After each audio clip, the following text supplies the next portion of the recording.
When patient care is your top priority, you need a proven workforce solutions partner who can deliver it all and deliver it right. AMN Healthcare brings together technology and talent into one seamless solution. Trusted by more than 2,000 health systems across the country, we help organizations make smarter, data-driven decisions and improve patient outcomes. AMN Healthcare. One partner, complete workforce solutions. Discover how we are empowering the future of care at amnpartners.com. On this episode of Bantha Milk Podcast, we dive deep into a second season of Lego building. The pieces of the past are truly our future at this point. Funk.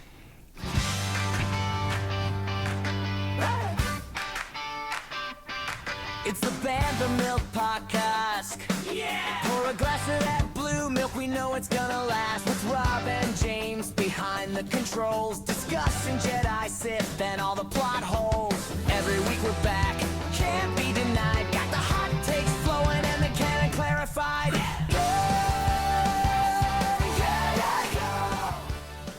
Yeah. Bantha Milk Podcast is back, baby. Woo! After our woohoo. Our James is here. Quick I am venture into Tomorrowland of old. My goodness. I know, right? We did a Star Wars podcast day last time that we were on. Big celebration of the first ever Star Wars podcast. And we dug deep into, refresh my memory, Star Tours, the very first opening of Star Tours, the big celebration. That's it was right. silly, it was campy, it was weird, and it was 1987, so that was that. But now we're back with some more fun stuff, all about rebuilding the galaxy one more time. Yes. It's so good. It was so much fun, and so Easter eggy. My goodness, they sure do love to throw in Easter eggs, from deep dives to small dives to everything in between there. I am genuinely shocked at how many they keep on finding to put in. Like, I know it's a vast universe, but it's pretty impressive. So It's very impressive, and we're going to tell you all of them tonight. Later. Just for the later on, for the first two episodes, because there's so much stuff to talk about. We have to break it down into two parts, episodes 1 and 2, and then later on, episodes 3 and 4. So, James, what's new with you? Anything exciting or fun going on over there in Star Wars, Wisconsin? the funnest thing that happened is I was in a Lego store this weekend, and they had a display of the big Death Star that's all opened up with all the rooms and the scenes. Oh, very That nice. was so cool to see in person. Like, way too expensive for me to even think about, Oh, my and I goodness. don't want to think about trying to find the space for it. But like, seeing it in person is like, this is such a cool set. Like, I just keep getting more and more behind it. Of like, I'm glad this is on display somewhere so I could really enjoy it. Yeah, and I like the idea that they did, because they did like a slice of the Death Star rather than a giant circle. So if you're going to make it that big, make it so that it doesn't take up so much space that you can't do anything with it.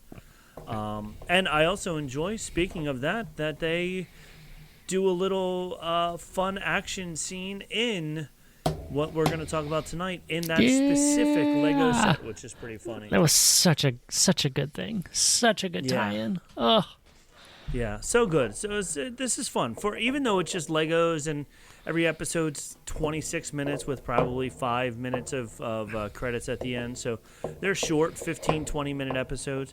But it's fun, and there's so much little things and so many fun things to look at and look for, which is what makes it even more fun.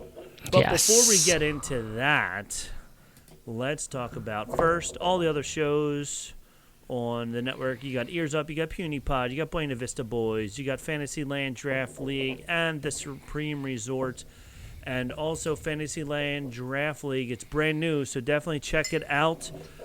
Find it. It has a new feed there on the network, and you will hear James and I on, I don't know why he said May 4th. I don't know what was so big about May 4th that he wants to do a Star Wars draft on that day. Or at least around May 4th. I don't know if he was around May totally 4th. convinced. You know, there's a lot of great days in May that work for Star Wars now. So There are a lot of them, but it's definitely going to be Star Wars month in May, so it'll be worth it to have 2 Star Wars people on this show. And I will say, please go find it and download it and listen to it, because we had a lot of fun. There was a lot of ribbing back and forth, a lot of good banter. If you do a fantasy football league or fantasy baseball league, the most fun day of the league, in my opinion, is the draft, because that's when you get to see what everybody else wants, make fun of people, do all that fun stuff.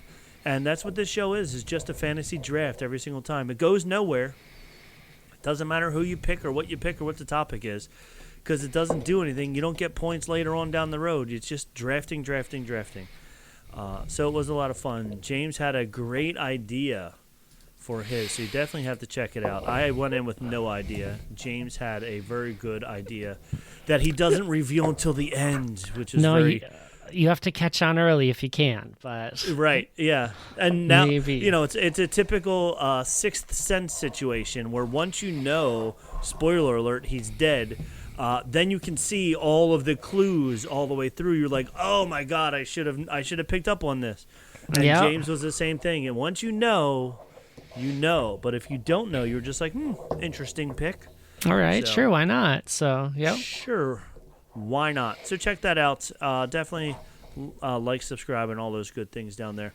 We are drinking some Bantha milk, and I found another one of my blue milks. No way. Here it is. This has back. to be the last one. It's back. You said that last time. I know I did. I might just go back to the store because it's nearby and just get more, just to keep saying, this is the last one I have, I swear. But Magnify Brewing in good old New Jersey, which is under about 16 inches of snow right now, the smoothie sour ale blue milk with blue raspberry, coconut cream, and vanilla ice cream.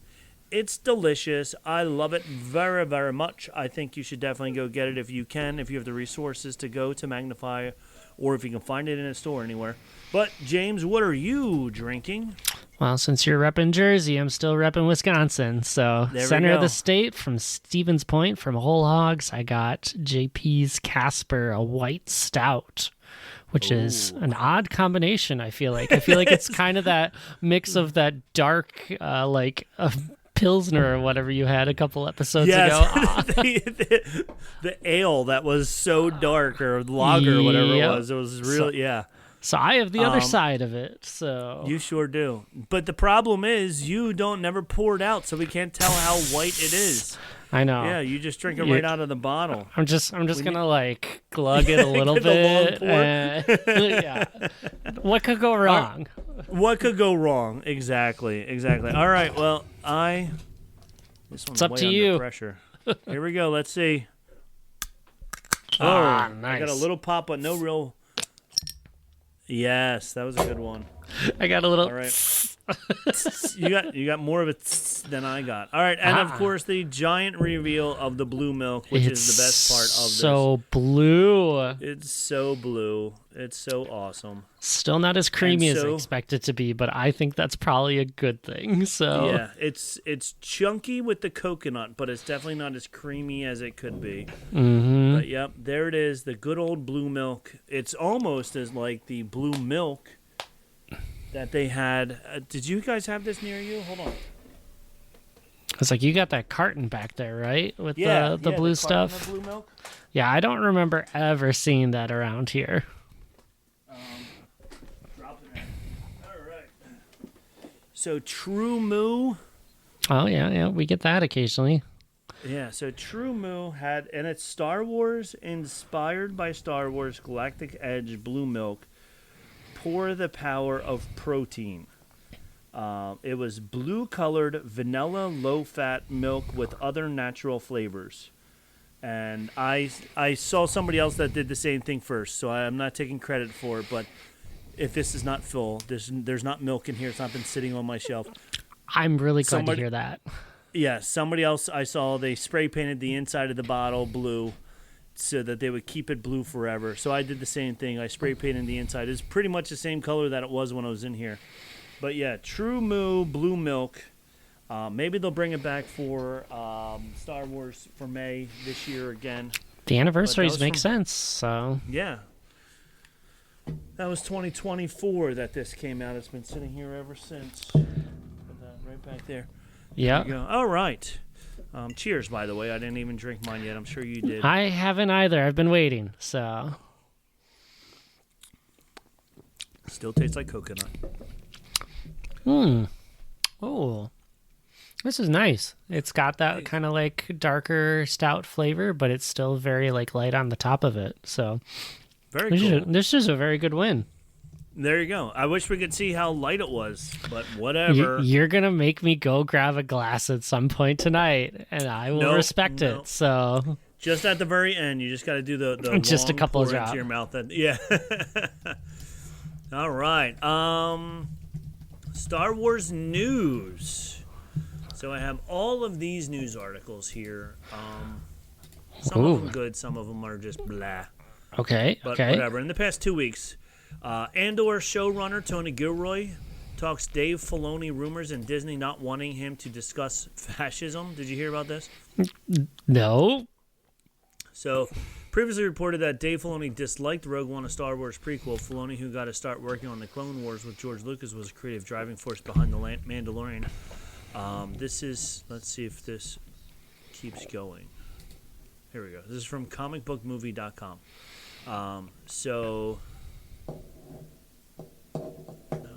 Ads popping up all over the place. I feel like Jason. All right, so Filoni has publicly praised Andor, but whether it's his idea of Star Wars, the show made a point of avoiding characters like Emperor Palpatine and Darth Vader. It's another matter altogether. In an interview with The Hollywood Reporter, Andor mastermind Tony Gilroy shares his take on the Filoni rumors. We've only met a couple of times, and we've only had a half a dozen conversations over the last 10 years, he said, denying any creative clashes. Seriously, I saw Jon Favreau at a scoring session once. We've always gotten along with those guys, and we've never had anything but high praise for everything that they've done. We only have our show because of them, and we've always said that was true. There's no Andor without the Mandalorian. It would not exist, so it has never been anything but cordial and pleasant. Ever, ever, ever, Gilroy continued. I don't know anything that you don't know. I really don't. The rest of the interview is politically charged. Originally called for Andor to be 5 12-episode seasons, it's previously been reported that Diego Luna didn't like the idea of being committed to a 60-episode series, which is why Season 1 took place over a year, and the following 4 years were condensed into Season 2. Had the series stuck around, the comparison to real-life events would likely continue, and Disney, like many studios, mostly tried to stay out of politics. So I had another article about that. Let's see. That's it. Like how? Like the whole prequel trilogy is like politics front and center. Is like an acknowledgement that Star Wars is a political framework in a lot of ways too.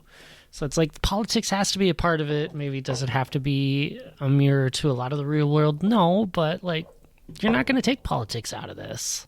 Right, exactly. Does it have to be like front and center? No, but it's always going to be there from the very beginning of Season 1. The first 3 episodes were so much politics involved in it. So yeah. But whatever. The upcoming space opera movie has the wildest cast in sci-fi history, from Screen Rant. Now that is written in a way to get you a lot of clickbaity points. Oh my gosh, yes. So of course we know Rise of Skywalker, or The Mandalorian Grogu, its first cinematic outing since The Rise of Skywalker in 2019. We know they're just talking about a couple different people that are in here. We have, of course, we know about what's his name, Mando, and then we also have, if there's any Mandalorian and Grogu truly blindsided fans, it's the cast list. Historically, Star Wars movies have favored emerging talent. Mark Hamill, Carrie Fisher, and Daisy Ridley became icons of the franchise. Not before it. Even the prequels, despite adding Liam Neeson and Ewan McGregor, still focus on relatively fresh faces. Did you know that Mark Hamill never saw a Star Wars movie before he was in it? I mean, yeah. Okay. But just making me think about that one a little too much. I'm like, Yeah. You're like, wait, what? Of course, yeah. I didn't know that because it's not something to know. Okay, carry on. Yep.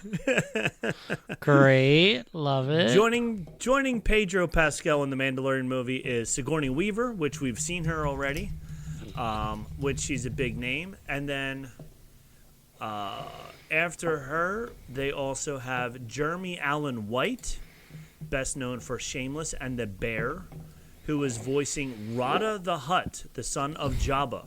Okay. So when you see the Jabba the Hutt character, the Jabba the Hutt's son, it will be Jeremy Allen White doing the voice of it. That's cool. Fascinating blend of prestige TV credibility and deep-cut Star Wars lore. Rada's return connects back to the Clone Wars, but through a thoroughly modern star. Perhaps most surreal of it all is the vocal cameo from legendary filmmaker Martin Scorsese.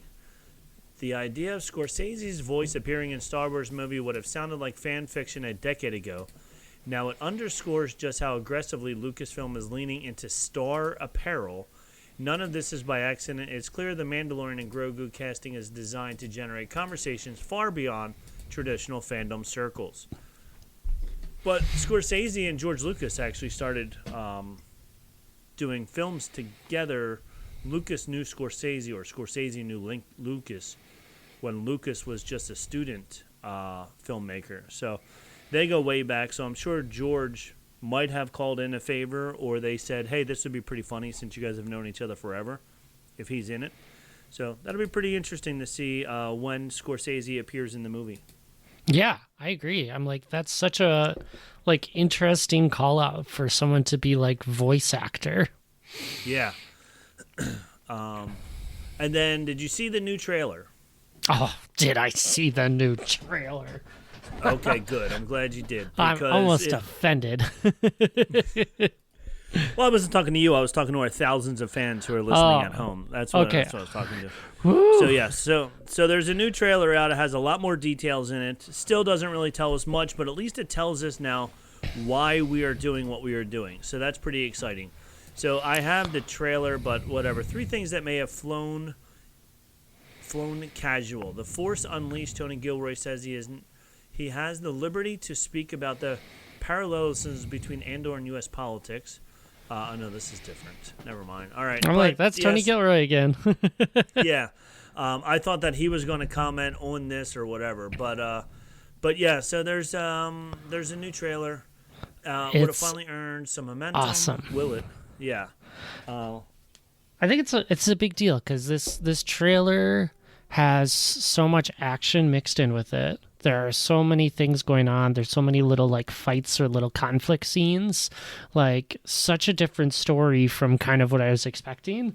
And so a lot of me is like, how are they packing all of this into a 2-hour film? Mm-hmm.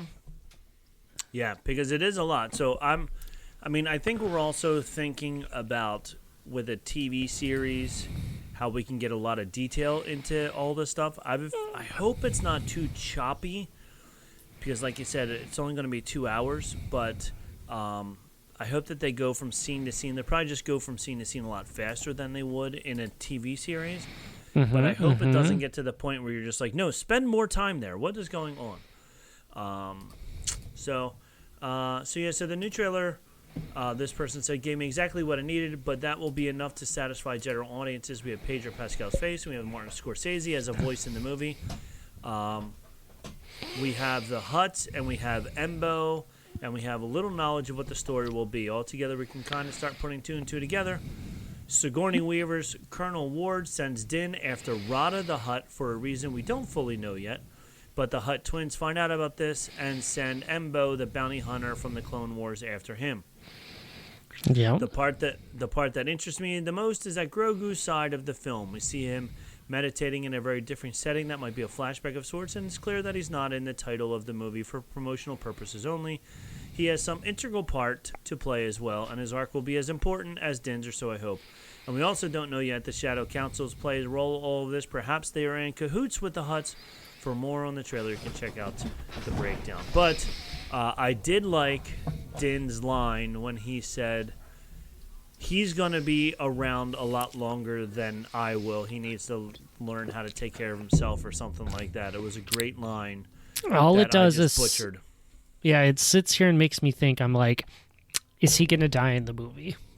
Are we going to get some sort of heroic death for the Mandalorian? Oh. Well, they did say that they're not doing anything after this. So, do we want to kill him off to end the series, or do we want to just keep that open that we can someday come back to it if we need to? It's such a challenging question, right? Because like you could give it if the story makes sense, but at the same time, you're right. Of like cameos later that aren't just flashbacks would be pretty nice, and flashbacks are dangerous because you can't add new knowledge to characters that they would have needed or had to avoid a situation. So. Yeah, so I hope that they don't give him a heroic death. I don't even know. That would be a good question. Would you want to see Mando die in a heroic death? Like, comment, subscribe down below. Check out all those things and tell us what you think. If you would like to see Mando actually die in a heroic death in this movie and wrap it up nicely and let... But then do you want Grogu... Who would Grogu go with? Because even though he's 50, he's still just a child. Like, it can't be just him and Babu Frick running around the galaxy. I mean, it could be, so... It could be. I have one piece of disappointment I feel out of this trailer as well. Okay, go ahead.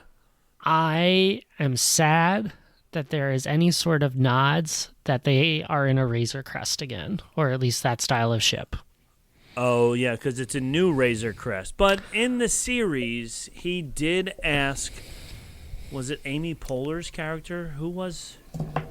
She was from SNL. She was the mechanic that he kept taking his ship to get fixed. I don't remember. But he kept asking her. He did ask her to find him another Razor Crest. But also, on that note, Rebuild the Galaxy might have, although it did look different in this, so it won't be the same. But in Rebuild the Galaxy, they did have when the Landolorian flew away in his Razor Crest, it looked like it was the Razor Crest with the F1 ship that he has, that he's flying around in now, sitting on top of it. If you look at it when it flies away real fast, it looks like you can see both ships on top of each other. But in the preview with the yellow one, it doesn't have that on top of it. So they're not going to do that in real life, but that would be interesting if they did that. If he had like the Starfighter ship mounted on top of his Razor Crest at some point. That would be, yeah. Because I'm like, they did some. Like, it was so nice to have the N1 Starfighter and everything in there. Like, it was a N1, cool piece of it and everything. I'm like, I kind of want that. Like, what's not to like about that? So, I did like it, but it's like going from the Millennium Falcon to an X-Wing. Like, you need that ship that has extra storage. If you're going to be taking bounties in, you can't take bounties in an N1 Starfighter. There's no room for you to. That's true. Take anybody in. That's a really good argument.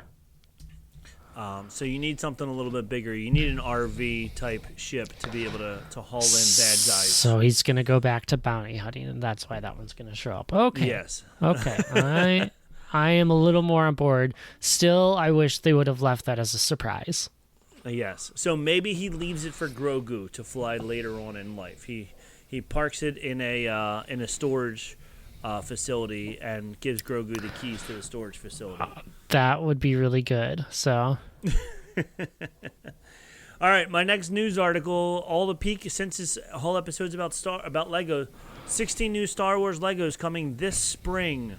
The first one is a Baby Yoda with his new armor. I felt like I made a Baby Yoda. Yeah, where's the cute little plate, right? Where's Norman wearing? Where's Norman wearing? Yeah, so I made an old Baby Yoda. He's here somewhere. I don't even know where he is. But the new one has his little metal plate on his belly. So that one's really cute. It's so cute. It's so good timing of like pulls the strap to put his armor on. I'm like, this is what I want. It's just this one little plate right in the middle too, which is really cute. Really funny. Yeah, it is. That's what he is. He's right behind me. So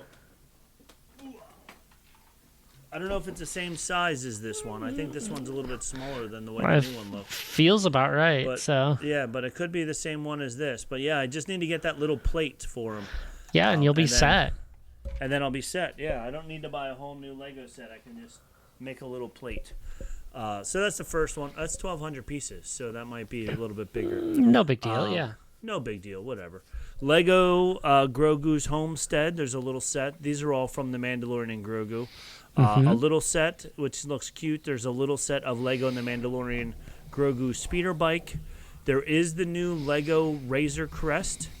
It's $150 at Amazon. It has more yellow in it than the old one does. I have the old one over there, and I was so disappointed. I was so mad. I built it. I was so happy. Look at this. And then the next week's episode, they blew it up. And I was like, what? Why did I just spend my money on this? They have they have the New Republic X-Wing. All these are from Mandalorian and Grogu. The Lego Anzella Starship, which we saw in the preview. And Lego AT-RT attacking a snow cannon thing. And then also the Lego, The Mandalorian and Grogu, Allies and Villains, Brickheads. So there are 5 Brickheads in this set. They're all from Lego and Mandalorian. Okay. Mandalorian and Grogu. Yeah, yeah. Then there's the Throne Room action set, which is neat. I didn't get into the dioramas as much. Me personally, I'm more of the helmet guy, as you can see behind me. I have almost all the helmets. You do. But they're doing a lot of dioramas now, which are neat. This one's pretty cool. The Throne Room duel. There's like long poles that you can move Darth Vader and Luke Skywalker around on these long poles as Palpatine sits there and watches. Darth Vader's TIE Fighters coming back. A new Lego Mos Eisley Cantina, which opens up bigger, so you can close it or open it up. Lego Luke's Red 5 X-Wing. Of course. It looks like a small one. It's interesting. And then a small Lego Millennium Falcon. Let's see. It's only $100, so it's not that big. It's not the $1,000 one. It is. Oh, it's weird. It's in between big and small. They make the really small ones. It's bigger than that, but it's smaller than the normal one. And it doesn't say four smart figures. I'm looking to see how many pieces it is. It doesn't say on the website how many pieces it is. Interesting. Building instructions. You can build it without it. All right, and what else? Yoda's Hut and Jedi Training. That's cute. Lego AT-ST Attack on Endor. So they're all the new ones for Star Wars. Oh, and there's a new Lego land speeder, Luke's land speeder also. So a bunch of new Lego sets. Pretty cool. We went over before some of the old sets that are going away this year. So if you want an older one, better check it out. If not, then you can get these new ones. Star Wars Best TV Shows is just getting an unexpected sequel. There's Star Wars Rogue One Cassian Andor, and Jyn Erso's story continues. These are another official tie-in focused on Jyn Erso dealing with her story immediately before the events of Rogue One. This makes sense. Jyn may not have had her own TV show, but her backstory has been fleshed out in tie-in novels such as Beth Revis's Rebel Rising. These are comics. Erso #1 by Ethan Sachs and Ramon Rosanos, releasing on June 3rd. Sounds very promising indeed. So there's 2 new comics, one for Cassian and one for Jyn Erso coming out, series of Andors. Oh, yeah, I was going to say, when you were starting to talk about fleshing out their stories, I'm like, there's not any more flesh left to flesh out on those two. So, it ended. There's nothing. We to have do an then. end. You can only go backwards. So we need the story before, and if we're going to do it, we got plenty on Cassian. So yeah, Jyn would be great. Trude and Baze could be interesting as well. Like there's plenty that they could. Not that we need to keep telling the same story in Star Wars, but by all means, if it's good, I'm in. I'm on board. Good. So, and then the last thing that I have are rumors that Star Wars Skeleton Crew Season 2 is reportedly now in development. Oh, I love hearing that. I love hearing this also. I hope this is true, and I hope that I don't want them to write it fast and make it bad, but I want them to write it fast enough so that the kids don't age too much. It's not 2 more years before we start filming, and all the kids now look like the kids in Stranger Things. I was going to say, why are you talking about Stranger Things again? Because that's exactly what this feels like. It's like if Yes. the Goonies waited too long and did a sequel or something. So Yeah, can you imagine Goonies 2 right now? No, I can't. They're all- I'm just like, all they're right, all you're all 50. having your own Yeah. kids. So, Yeah. yep. So it's just a remake of the Goonies. All the adults they're all the adults in the first Goonies, and it's just all their kids are now doing the same thing. They all moved together to a different part of New Hampshire, and suddenly there's another hidden pirate ship somewhere else, but whatever. All right, that's it for my news. I know you want me to go on and on and on with more and more news, but that's all I have. Do you have anything else to add to that? It's like the only news I saw was speculation about a new projection show coming in Star Wars Galaxy's Edge at Disneyland because they filed permits for new projectors to be added on buildings, but who knows what that really actually means, and that's projectors. That's not nearly as fun as comics. No, but it still would be cool if there is new stuff. I do like the fact that, and you guys have seen it. I think you saw it also. I did. That when they do the fireworks in Disneyland, if you're in Galaxy's Edge, there's a whole different screen projection and music that goes along with it than if you're on Main Street, which is pretty neat. That's neat that they were able to do 2 different things at the same time. So I really enjoy that. Yeah, definitely doesn't line up as well, but still good. But still good. But it lines up close enough. Yep, absolutely. All right, so while we wait for that, let's hit this. Yeah. I'm the Jedi of the week. I've been running it like I've been Yoda for a minute. Putting on a clinic with my homie Obi-Wan Kenobi. Can you feel it? On the field like a real one. Yeah. All right, Jedi of the Week for my man, James. What do you have for us? Jedi of the Week. I had a really hard time as we have now moved on to the second half of the alphabet and the letter N. Apparently not a lot for this one. So we are talking about Nadar Veb. Okay. Nadar Veb was a young Mon Calamari Jedi who was the Padawan to the late Kit Fisto. We talked about him at the letter K. Yes, we did. So, good follow-up on this one. So Nadar was like, there's no way to describe this poor kid other than a quiet tragedy.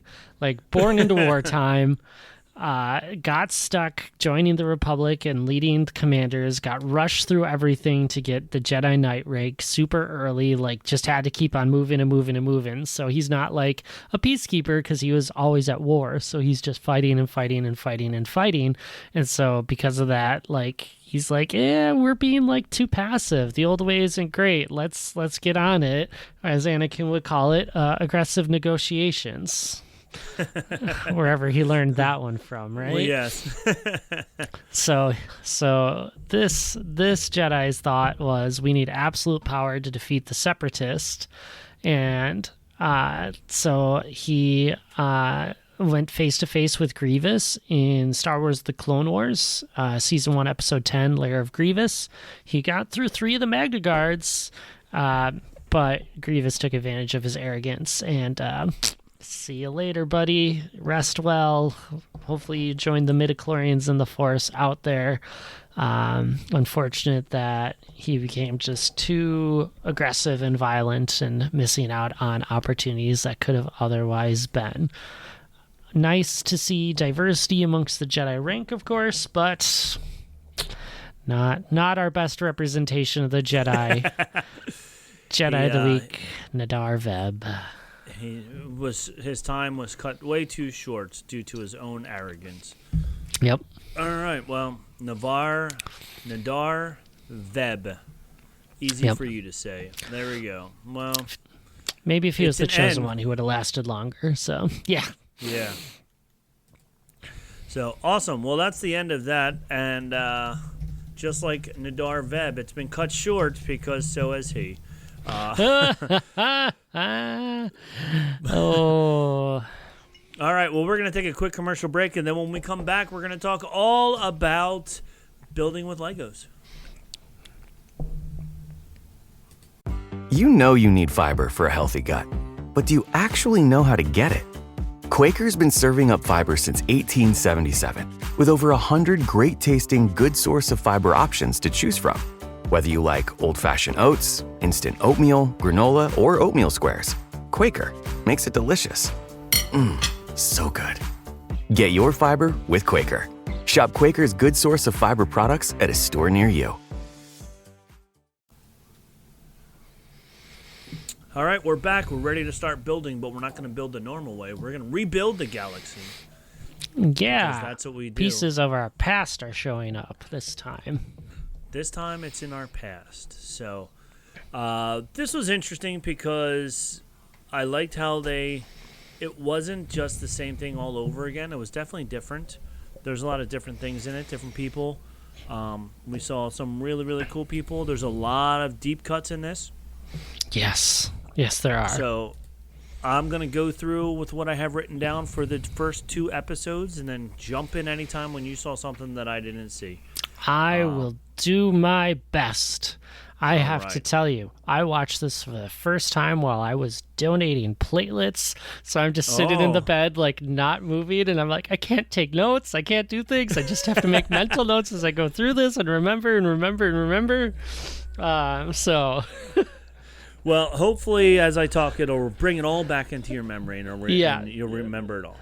I'm just terrified I remember things wrong at this point. So we're gonna do our best. So well, we'll do our best. We'll see what happens. I may be wrong and you may be right. Who knows? I may be wrong. Maybe a little Billy Joel might be there as well.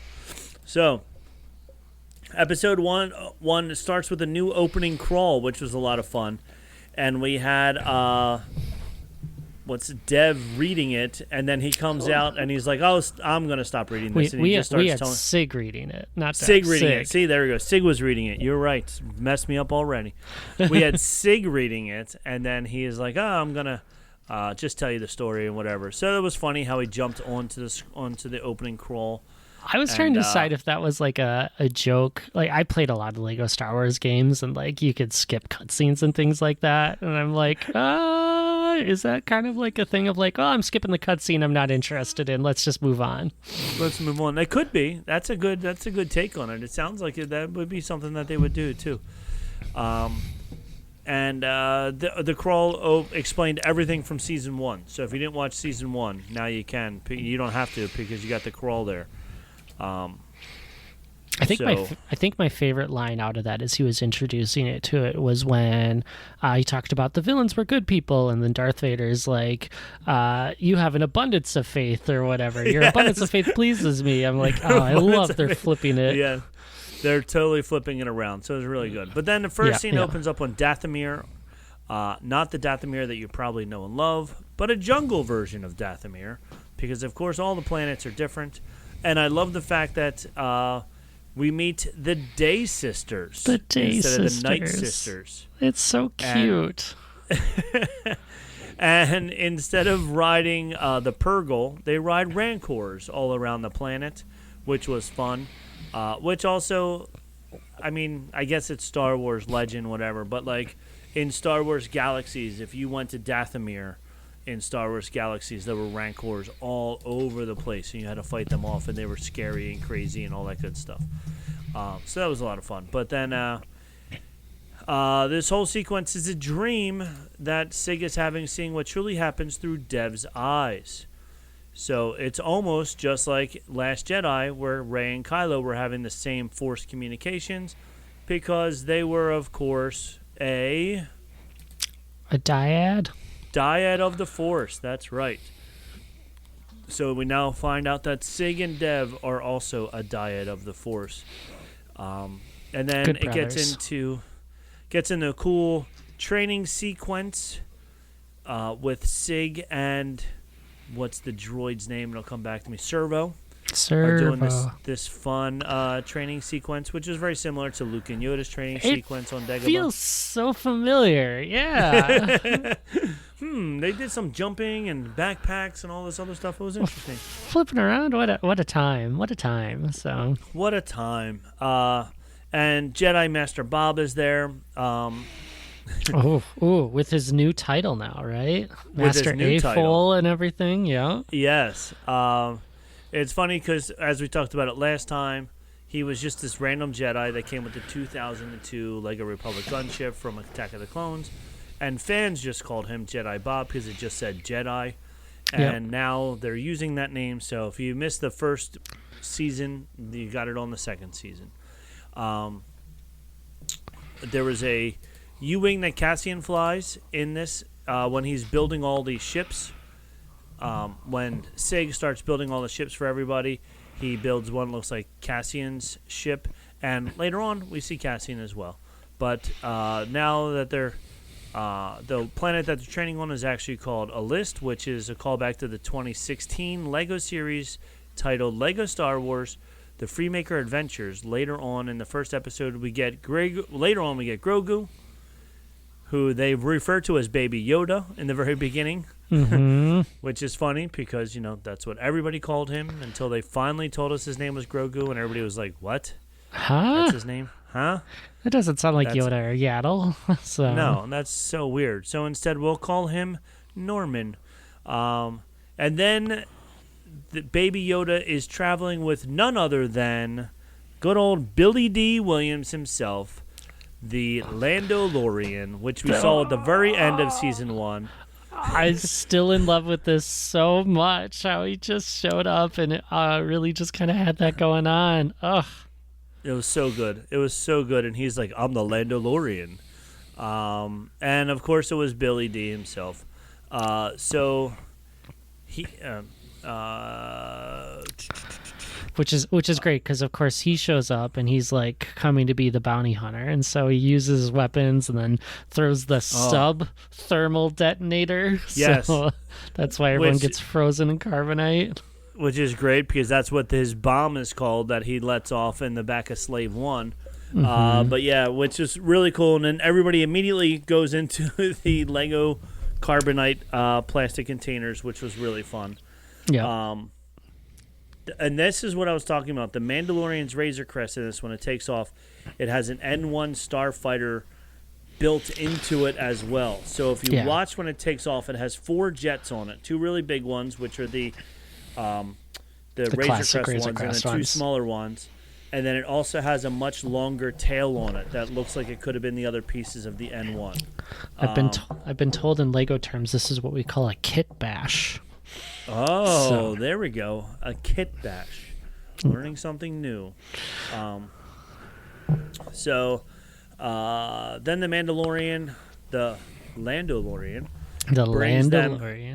brings them to the Sith Lords, which it's all the same Sith Lords from last time. Darth Rey, Darth Rose, Tico.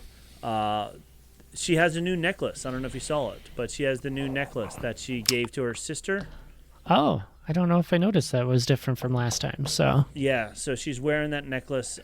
Maybe she wore it last time also, but she's definitely wearing the necklace. I noticed it more this time because I think they were more in frame a lot more this time than they were before. Yeah. So I think you could really pick up on all the little intricacies. What's the word I'm looking for? Intricacies. That's the word. Yes. Yeah. Easy for you to say. Yep. So Darth Kisto. Darth Nubs, which was really so funny. good. Yeah. And then the one that I thought last time I was confused about, of course, was back the Darth Jawa. So they find them on the, as they called it, the Battle Ball. Yeah. And Why couldn't we think of that name? yeah, he's like, oh, he goes, oh, you have the Death Star? What? So that was really funny that they were calling it the Battle Ball and he called it the Death Star. Yeah. And then this is when they're having the fight scene all through the chase scene, basically, if it were a Scooby-Doo chase scene through the Lego Star Wars $1,000 Death Star. Which is just incredible to watch them use all the little pieces and all the stories of it. It's like, this is exactly what that piece of Lego does. This is just such a great use of all this space. Like, I just absolutely adore this. They had the Mon Calamari Stormtroopers playing, what's the card game? Sabak? Sabak, playing Sabak. She jumped on the table. She was like, oh, you're playing Sabak? I like this game. So they did all that. It was really fun. He knew that underneath the floor was the trash compactor, and even that scene was really cute because it was totally a throwback to when we saw the trash compactor scene in New Hope. Go first. I was just going to say, he was like, oh, this is my worst day ever. And then the creature with the one eyeball comes up and swallows him and pulls him under. Yeah. I did have some qualms with that because Jedi Master Jedi Bob, ripped open the floor. That's not very forced building of him.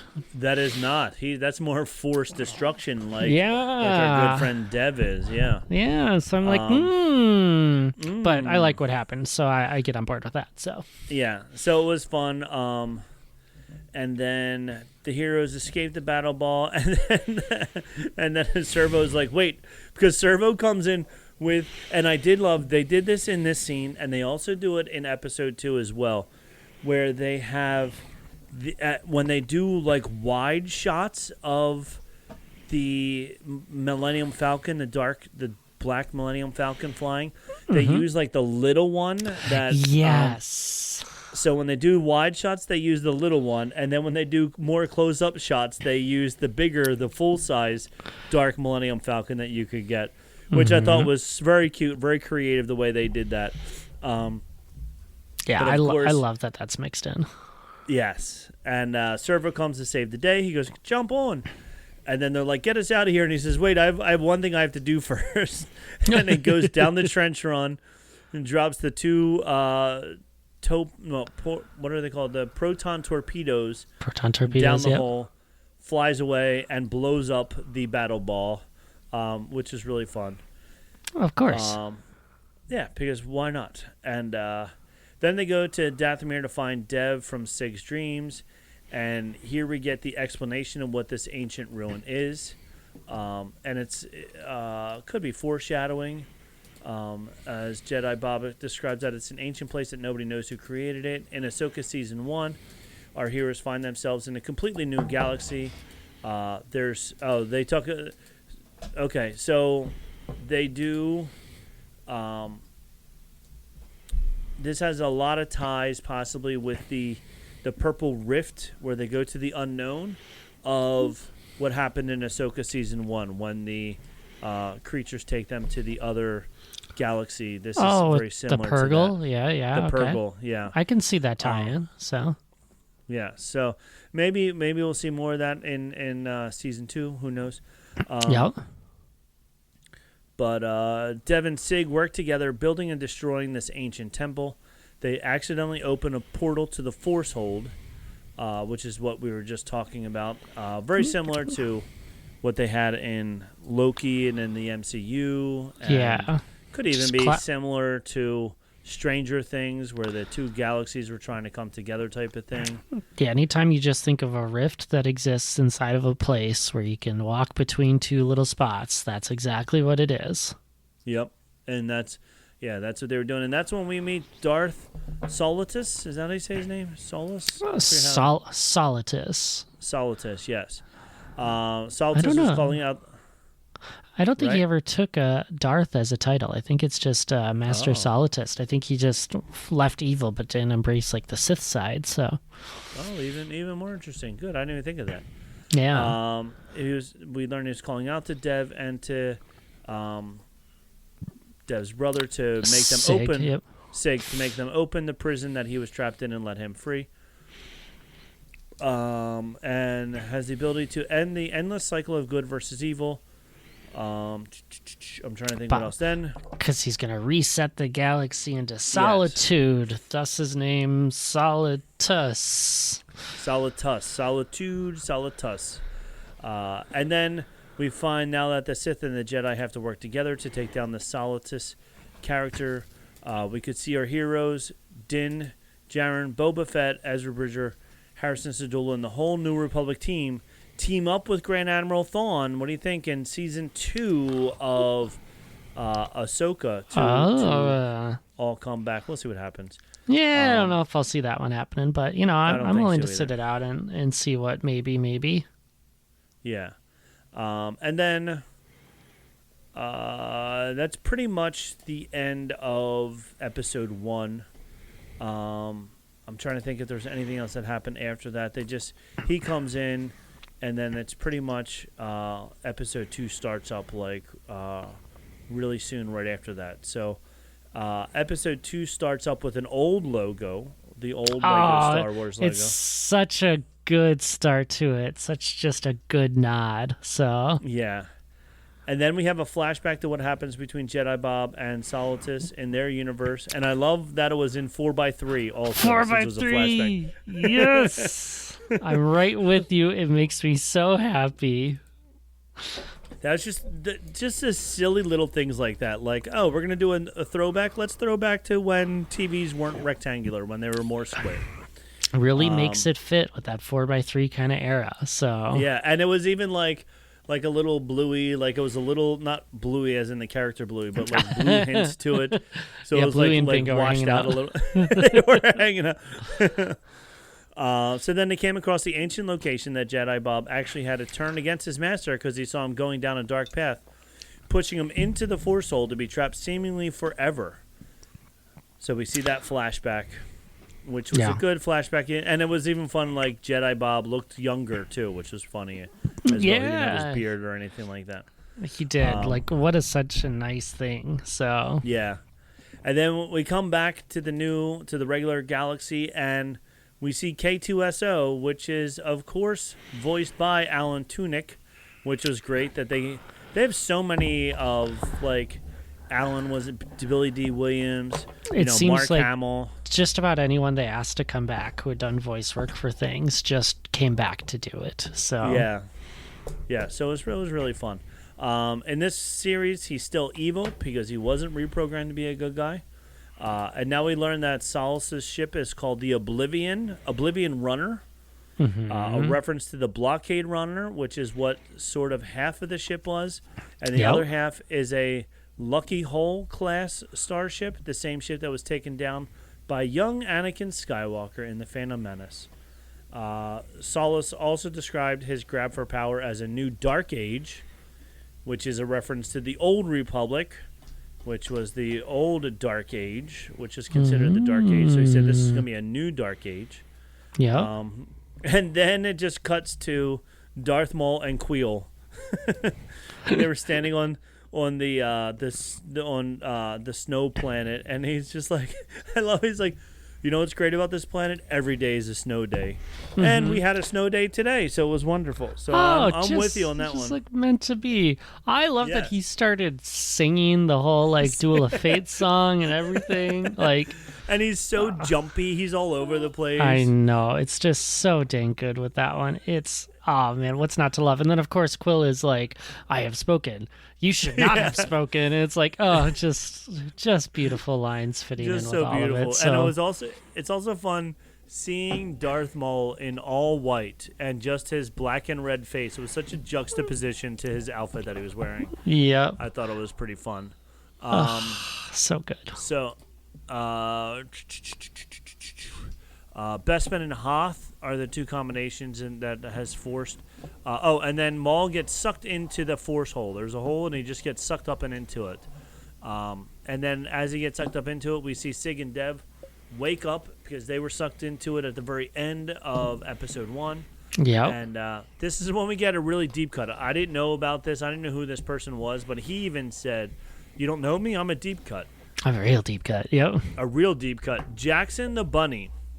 So if you're wondering who Jackson the Rabbit is, he made his first appearance in Star Wars in 1977. He was a side character in a comic run.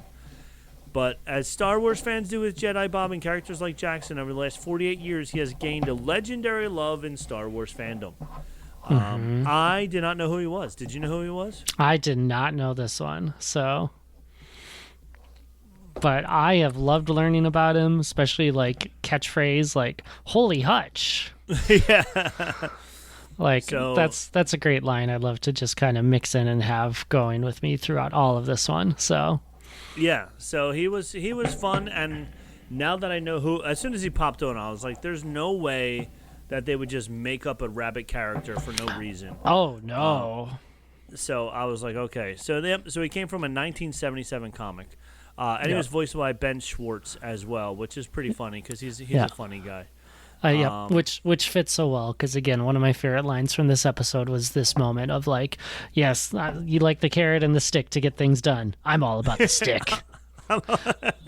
Like the rabbit's not into the carrot. The rabbit's man. doesn't care about the carrot. Come on. So then we cut back away from there. We're back on Darthmere. We see Asajj Ventress bid farewell to the rest of our heroes. It was funny. She gives like a little wave as Yessie and Jedi Bob are trying to call for help. And this one was neat. I had to watch it twice because I was half paying attention the first time. As I was telling you beforehand, I've been playing stupid video games way too much. Happens, yep. It happens. So I was playing video games while I was watching it. But as she's calling for help, she calls out Shemi.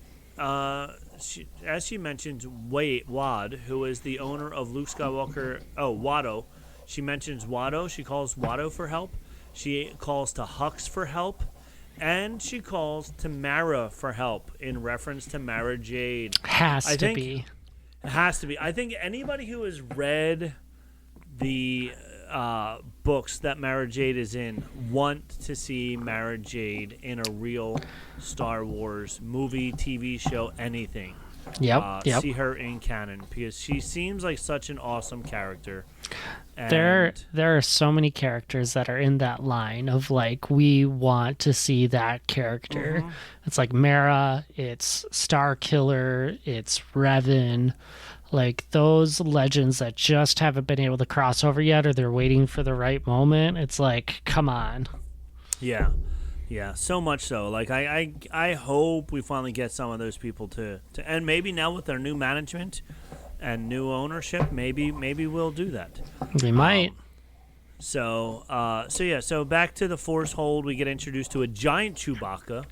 Was fun. I love this. This was such a moment of like their willingness. Like we saw the little Millennium Falcon, like you said, and now we get the different kind of Lego set. It's not just minifigs and ships anymore. We get the giant like version of Chewbacca that we're starting to see more in stores of. And so it's like this is great. We should see more of the Lego universe. Yeah, and then we see the giant Chewbacca, which is cool, and then we see the blockhead Ahsoka Tano. Again, we cool. love. Yeah, it's great to see the brickheads get some like time out there as well, and like poor Ahsoka being like, "I'm the last from my universe." Like, all right, we're only gonna see you animated like this. Got it. But yeah, and Ahsoka's blockhead is cool because it's showing her how she's so different from everybody else as well. So it's a really deep dive into that. But like you said, later on we get into the Jedi Bob, yes. Well, I think that's in a couple of seconds where we see all these other Jedi as well. But Jedi Bob and Yessie have to get back to Canto Bight. Another reference to The Last Jedi, which is the casino planet in the movie. So they have to hop in a portal. This show's version of the Purgle, which was awesome. Porgle. The Porgle.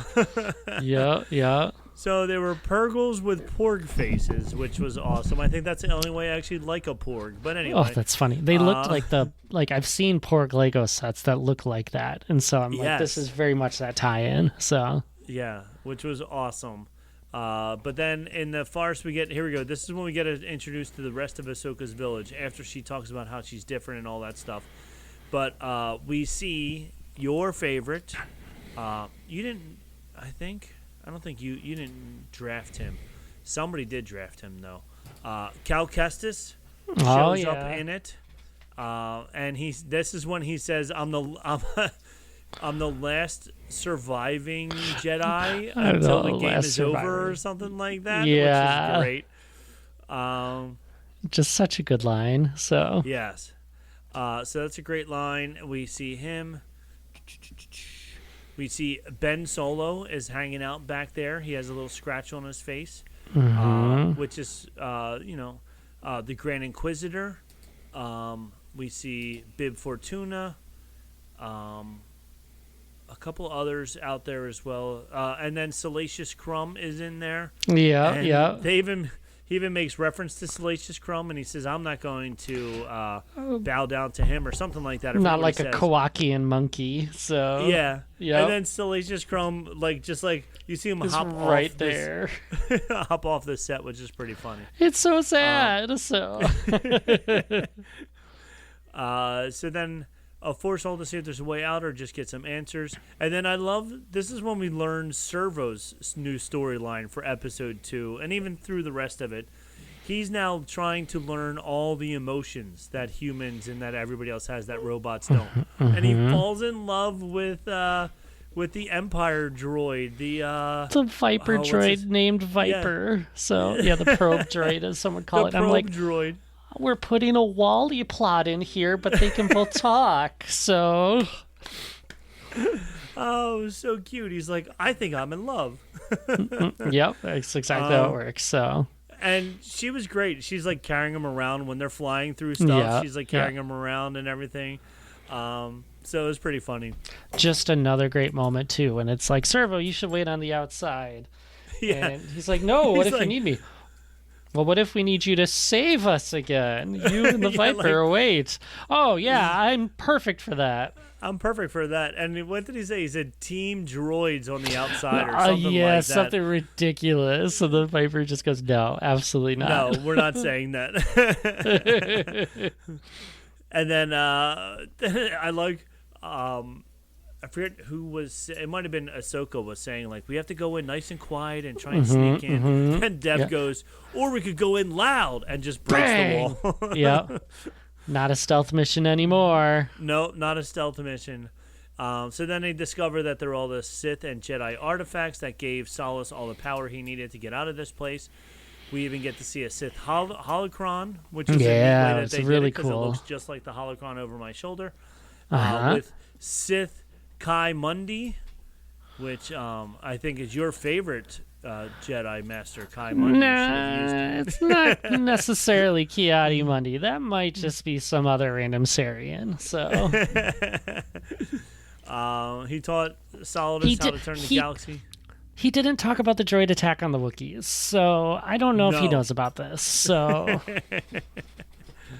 but their hopes of escape are stopped when Sith Lord Obi-Wan Kenobi and another deep cut Darth Revan come in, which was great. Yeah. It was like finally Obi-Wan shows up. We've been waiting for that one, so I had to find out if he was good or evil.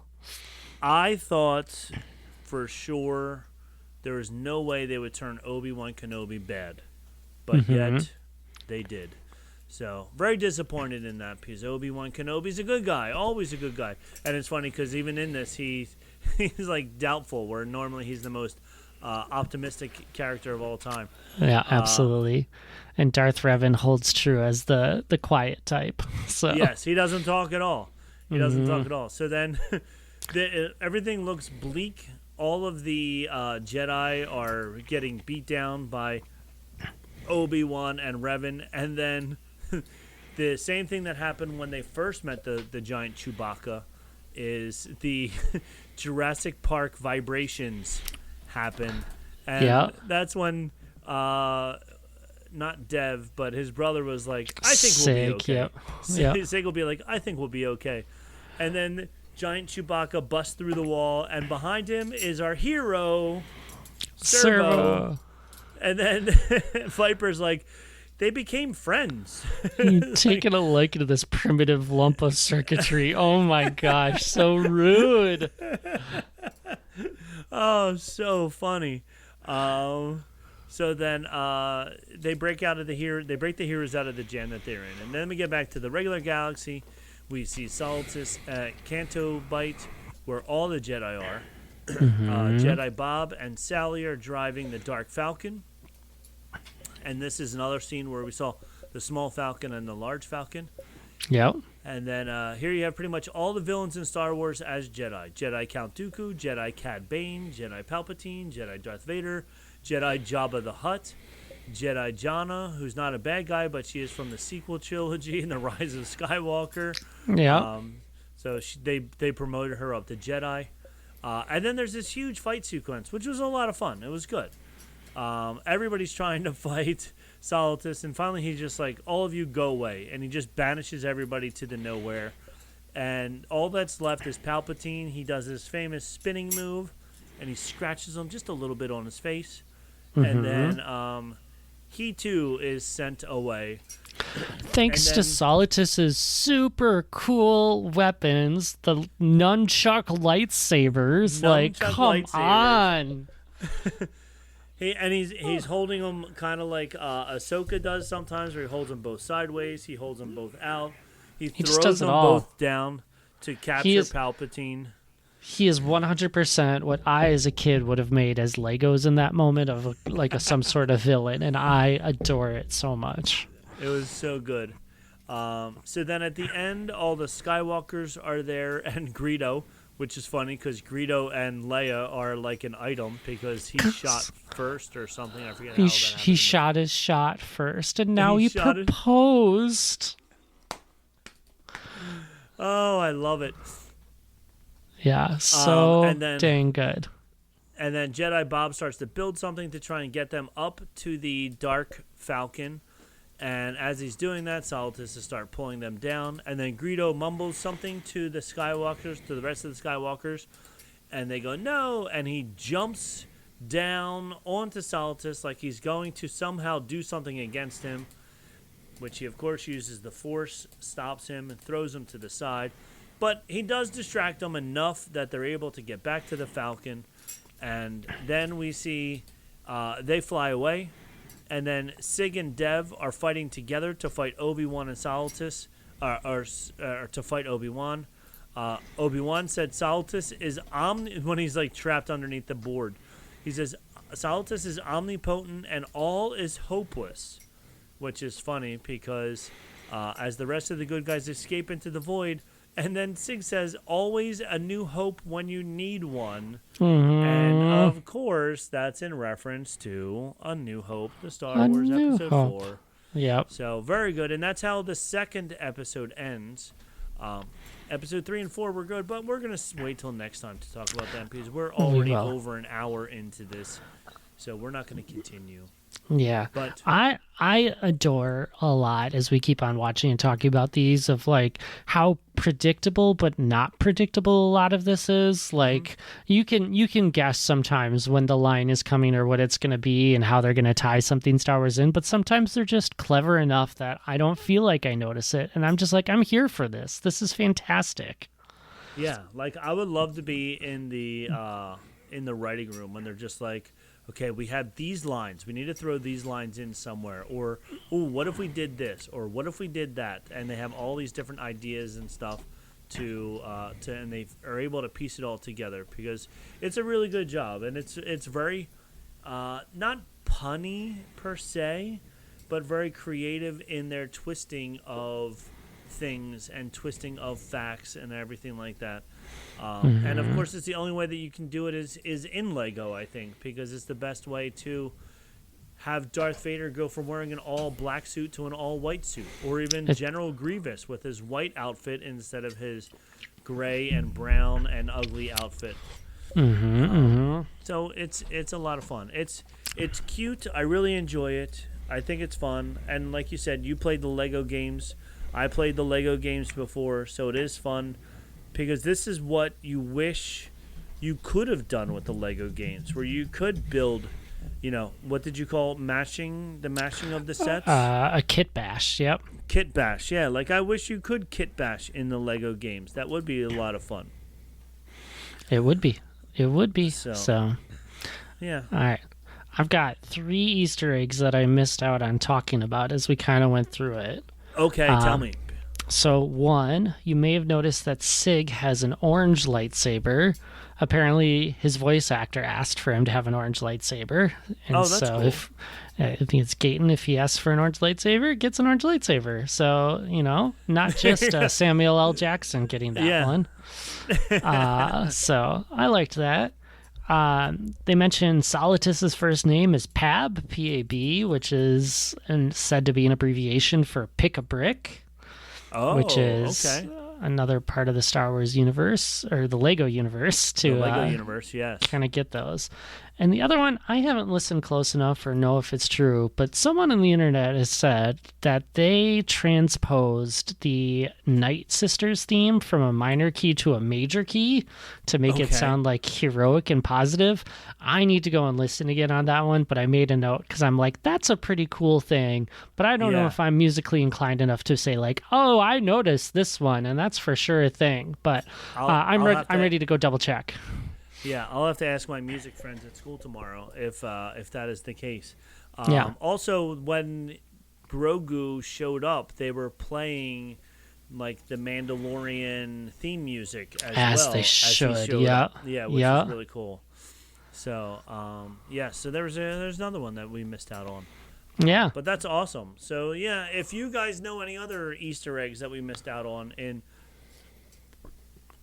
the first 2 episodes, or even later on, or even anything from the first season, let us know what you thought and what you saw. All right. Well, I think I think we're done. What do you think? I think so. I think so. I think it was a great rundown of the first 2 episodes. We got the next 2 next week, or in 2 weeks from now. Yeah. And we're on to something else. So, of course. Coming soon in March? No, April. It's not till April, but the Darth Maul. Thank you. Darth Maul series is coming in April, so we'll have lots to talk about in April. Yes, we will. But until then, we'll find some other things to talk about. So don't forget, like, subscribe, comment down below. Check out all of our things. We're on Facebook, Bantha Milk Podcast on Facebook. Instagram, Bantha Milk Podcast. We are also you're watching us on YouTube. If you're listening to us in the car, check us out on YouTube. That way you can see our faces over there at Bantha Milk Podcast. Like, subscribe, comment, do all those fun things, please. And, see the blue milk. It's like see the blue milk, iconic, so... all that's left is like the chunky coconut shards now left over. So yeah, probably just leave that. Just leave that alone. So here, drink the blue milk from Magnify. All right. On that note, I guess that's it. Until then, we have done a lot of speaking. We have spoken, just like we did. Yeah, we have spoken. Maybe you shouldn't have spoken. Maybe you shouldn't have spoken.